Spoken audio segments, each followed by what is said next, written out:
Welcome to Suman TV. నేను మీ Suman TV Nag.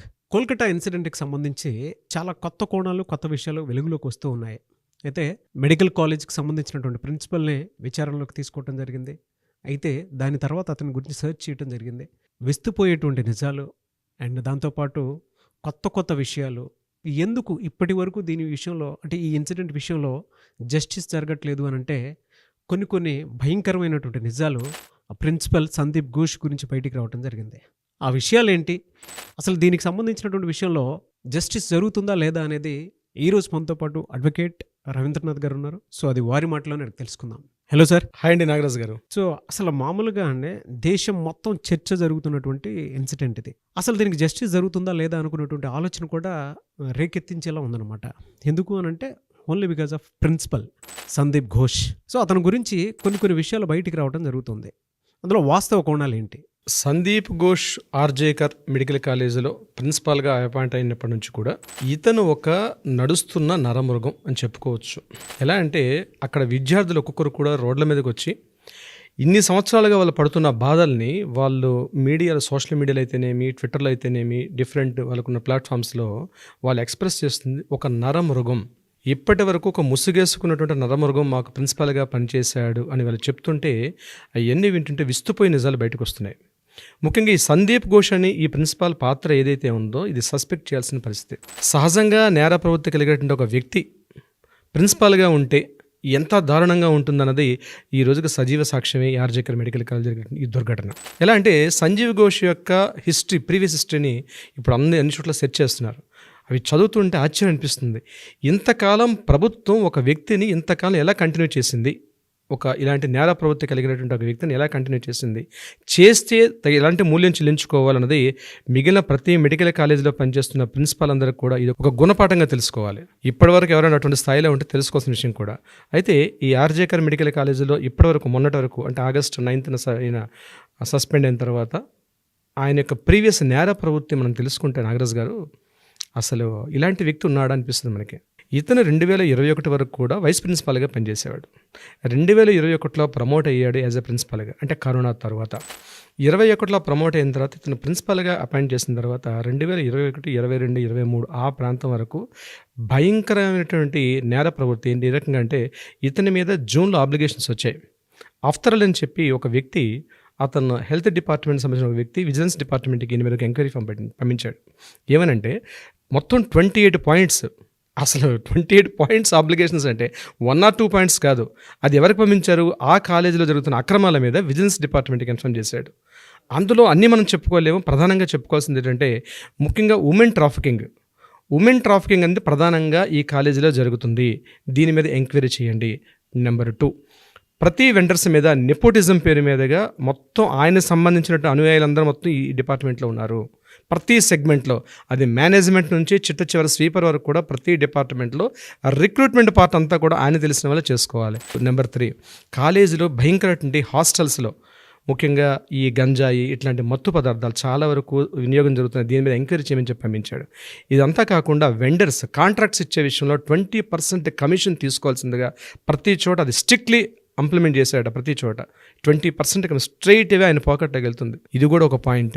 వీటన్నిటికన్నా ఇంకొక భయంకర విషయం ఏంటంటే అవయవాల యొక్క మార్పిడి. దీని మీద ఆబ్లిగేషన్స్ బీభత్సంగా వచ్చాయన్నమాట. 2023లో 21లో వచ్చిన తర్వాత ఈయన మీద ఆబ్లిగేషన్స్ రాగానే ఈయన ఏం చేశారు, ఇక్కడ నుంచి ముర్షిదాబాద్ మెడికల్ కాలేజ్కి ట్రాన్స్ఫర్ చేశారు. ఇక్కడ విచిత్రం చూడండి, వితిన్ 48 అవర్స్లో ముర్షిదాబాద్ మెడికల్ కాలేజ్ నుంచి, అంటే ఇక్కడ సస్పెండ్ అయ్యి ఇక్కడ నుంచి 48 అవర్స్లో ముర్షిదాబాద్ మెడికల్ కాలేజ్కి వెళ్ళడం. చూడండి ఎంత దారుణమైనటువంటి విషయం ఇది.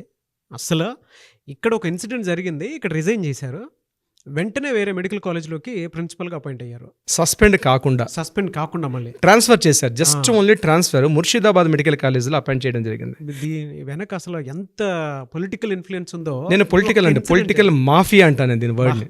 ఒక మాఫియా అనే వర్డ్ని వాడొచ్చు మనం ఇక్కడ.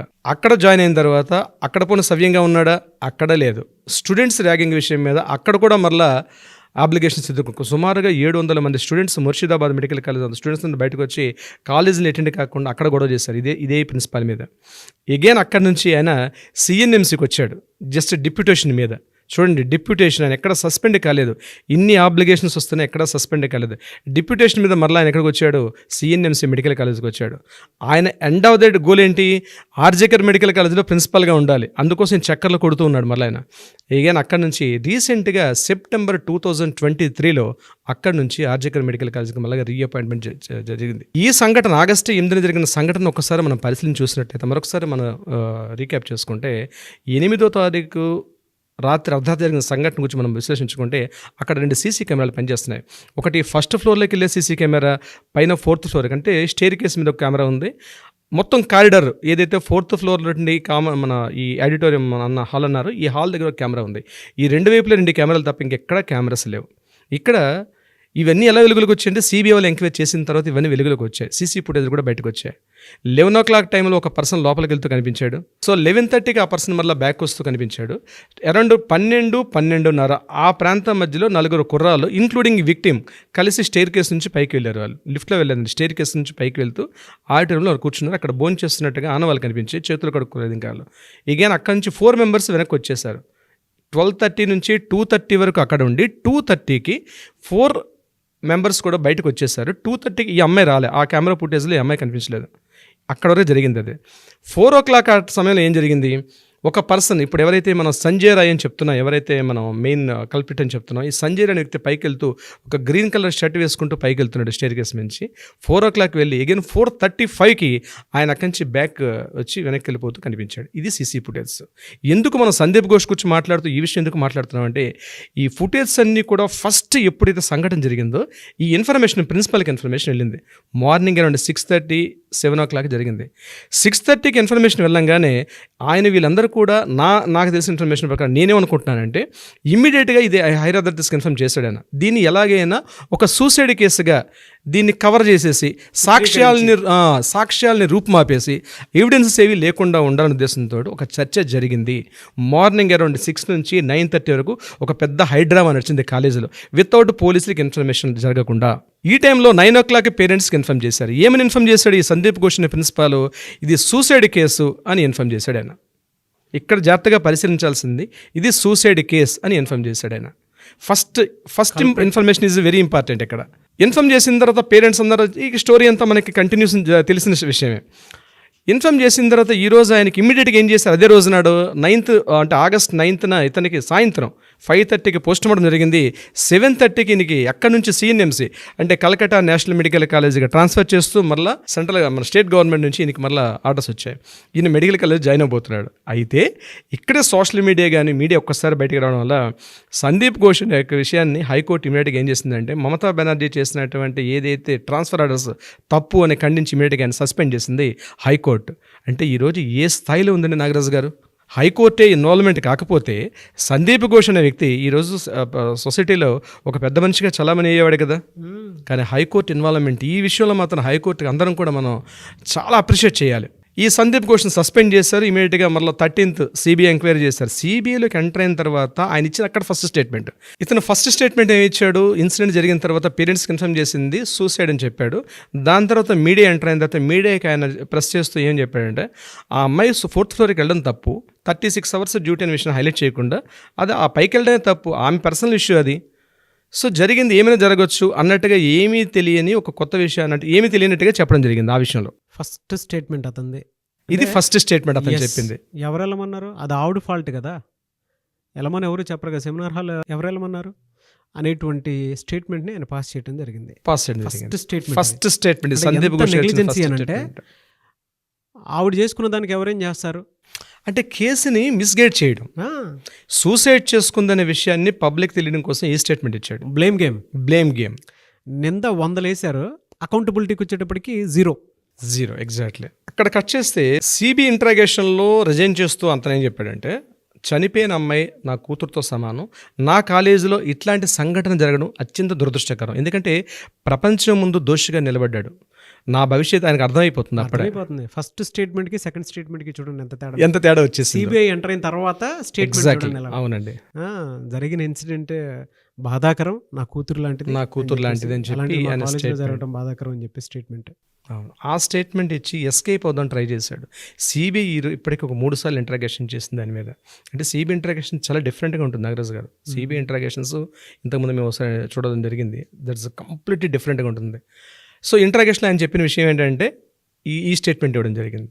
సో ఎంటైర్ ఎపిసోడ్లో మనం అబ్జర్వ్ చేస్తే ఏం జరుగుతుందంటే నాగరాజు గారు, సందీప్ ఘోష్ అనే ప్రిన్సిపాల్గా ఉన్నటువంటి వ్యక్తి ఆ కాలేజీలో ఆర్జీకర్ హాస్పిటల్లో ఆయన చేసిన అక్రమాలకి పూర్తి చిట్టా బయటకు వస్తుంది. మనం వీలేదు ఇంకోసారి ఎపిసోడ్ చేద్దాం ఈ సందీప్ ఘోష్ మీద ఇంకొక కంప్లీట్ మనం ఒక ఎపిసోడ్ చేద్దాం. ఎందుకంటే ఇది ఒక్కడే కాదండి, మెడికల్ కాలేజీ వ్యవస్థ అనేది భ్రష్టు పట్టి ఉంది భారతదేశంలో. అట్లీస్ట్ ఈ సంఘటనతో దేశంలో అనేక మెడికల్ కాలేజీలు బయటకు మేల్కొనాల్సిన అవసరం ఉంది. మన తెలుగు రాష్ట్రాల్లో కూడా అటువంటి ప్రిన్సిపల్స్ ఎవరైనా ఉన్నారేమో, అటువంటి నేర చరిత్ర ఉండేటువంటివి కూడా ఉంటాయి. ఉండకూడదని కోరుకుందాం. కానీ ఎవరైనా అటువంటి నేర ప్రవృత్తి కలిగినటువంటి కాస్త ఉంటే దీనికి అలర్ట్గా తీసుకోలేక గుణపాఠంగా తీసుకుని అలర్ట్ అవ్వండి. మీరు రాజకీయ నాయకులకు కొమ్ము కాస్తున్నంత కాలం మీరు బ్యూరోక్రాట్స్, మీరు ఒక కాలేజీ వైద్య వృత్తిలో ఉండి కాలేజీలో వీళ్ళు కొన్ని వేల మందికి కొన్ని వైద్యులను తయారు చేసిన పవిత్రమైన వృత్తి అండి అది. వైద్యో నారాయణో హరి అంటారు. అవును, సాక్షాత్తు నారాయణతో పోల్చింది మన వేదం, వైద్యో నారాయణో హరి. అలాంటి ఒక తండ్రి కన్నా ఉత్తమ స్థానం ఇచ్చిందండి. భగవంతుడితో ఈక్వల్గా ఉన్న స్థానం.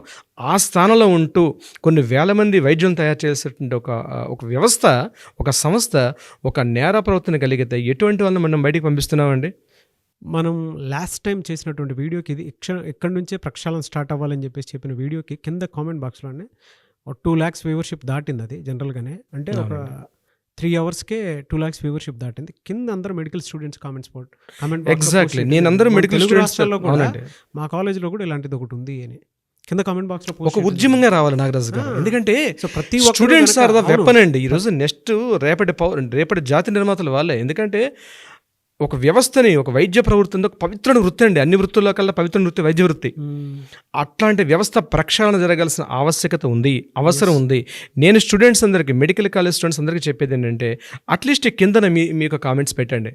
ఈ ప్రక్షాళన ఎలా జరుగుతుంది కలిసి మీరు కూడా సుమన్ టీవీ మీకు సంపూర్ణ సహకారం అందిస్తుంది నాగరాజు గారి ఆధ్వర్యంలో. డెఫినెట్గా మీరు అందరూ కూడా, మెడికల్ స్టూడెంట్స్ అందరూ కూడా ఈ యొక్క ఈవెంట్ని మనందరం కూడా ఉద్యమంగా చేద్దాం. ఎందుకంటే చాలామంది మన్ను తిన్న పావుల్లో ఉన్నారు వైద్య వృత్తిలో, రాజకీయ నాయకులు కొమ్ము కాస్తున్నారు. ఇది చివరికి ఎక్కడికి వచ్చింది నాగరాజు గారు? కోసం అని చెప్పేసి, ల్యాబ్ మార్కుల కోసం అని చెప్పేసి వాళ్ళ చేతులు ఇలా హోల్డ్ చేసుకున్నటువంటి వైద్య వృత్తిలో ఉన్నటువంటి టీచర్స్ చాలా మంది ఉంటారు. ముఖ్యంగా ఈ సందీప్ ఘోష్ అండి శవాల మీద రాజకీయం చేశాడు. అంటే రాజకీయం అనకూడదు, శవాలను అడ్డం పెట్టుకుని కోట్ల రూపాయలు సంపాదించాడు.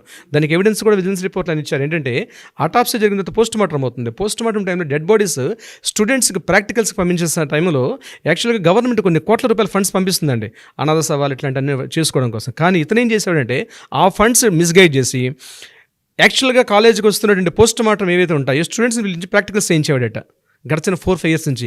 అత్యంత బాధాకరం. అంటే ఆల్రెడీ ఒక గాయం తగిలి దెబ్బలు తగిలిన వ్యక్తి ఏదో చనిపోయి ఉంటాడు, చనిపోతే పోస్ట్ మార్టంకి వచ్చింది. ఆ పోస్ట్ మార్టం చేసి పంపించాలి. కానీ ఈయన చేసేది పోస్ట్ మార్టం మాత్రమే కాకుండా స్టూడెంట్స్ని పిలిచి ప్రాక్టికల్స్ చేయించేవాడు దాని మీద. దీని మీద 2023 నవంబర్ ఆ టైంలో స్టూడెంట్స్ కొన్ని వేల మంది ఈవెందో బాధిత కుటుంబాలు కూడా ఇదే కాలేజ్ గేటు ముందు ధర్నాలు చేశారు.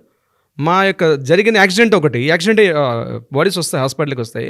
యాక్చువల్ కనిపించిన యాక్సిడెంట్ ఒకటి పోస్ట్ మార్టం చేసి మొత్తం దేహాన్ని చిన్న భిన్నం చేసి, అంటే యాక్చువల్గా ఇది కాదు కదా పర్పస్. ఈయనకి ఆల్రెడీ కోట్ల రూపాయల ఫండ్స్ వస్తున్నాయి. ఆ కోట్ల రూపాయల ఫండ్స్ వేరే పాకెట్లకు పంపించి ఈయన చేసిన అక్రమాలు అత్యంత దారుణం నాగరాజు గారు. దీని కంక్లూజన్ ఎలా అంటే మనం చెప్పేది ఒకటి, వైద్య వృత్తులు అధికారులకు గాను, ఉన్నతాధికారులు కావచ్చు, లో నుంచి హై ప్రొఫైల్స్ అందరూ కూడా చెప్పేది ఒకటే, ఇప్పటికైనా మీరు కళ్ళు తెరిచి ఇప్పటికైనా మానుకోకపోతే ఈరోజు స్టూడెంట్స్ అనేవారు వెపన్స్లా తయారయ్యారు. సోషల్ మీడియా ఒక ప్రపంచంలో ఉంది, భారీ మూల్యం చెల్లించుకుంటారు. ఇట్లాంటి సంఘటనలు మరలా రిపీట్ కాకుండా ఇప్పటికైనా పుల్ స్టాప్ జరగాలంటే మీరు మారాల్సిన అవసరం ఉంది. దీనికి మమతా బెనర్జీ గారు మాత్రం భారీ మూల్యం చెల్లించుకుంటారు. ఆవిడ ఇప్పటికైనా స్వచ్ఛందంగా రిజైన్ చేసి పబ్లిక్లకు వచ్చి తను సారీ చెప్పి ముందుకెళ్తే బాగుంటుంది నా అభిలాష. ఆడియన్స్ కూడా ఏ విధంగా స్పందిస్తారో వీడియో కింద కామెంట్ బాక్స్ రూపంలో అనేది చూద్దాం. Thank you so much sir. Thank you అండి నాగరాజు గారు. Thank you so much.